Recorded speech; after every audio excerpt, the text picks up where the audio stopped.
So what I'm doing is I'm using my cutting wheel on my little grinder, and I'm going to cut this old shank out.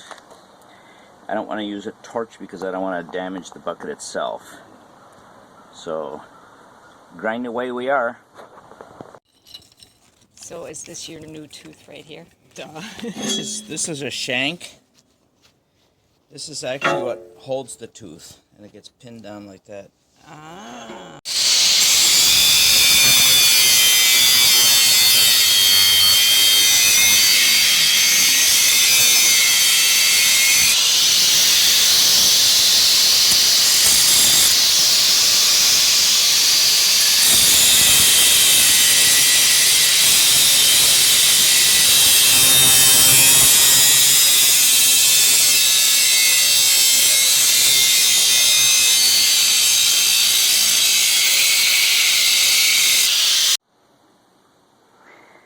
Okay, so with the help of the cutting wheel, and I did get the torch out to get some of that metal out of the way, I did end up cutting a little bit into the cutting edge there.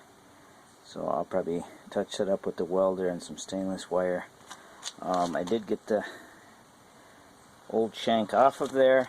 Now I have to clean it up because right now there's still too much metal in the way, but I have the new shank there that's got to fit on there nicely.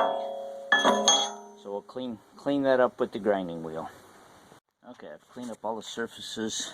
Got the part to fit all the way on there. As you can see, it's up against the cutting edge there. And I've got this all cleaned up on the bottom side.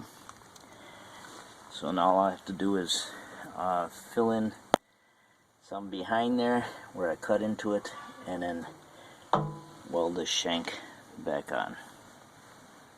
Okay, I have my stainless wire loaded in and ready to start welding the shank on.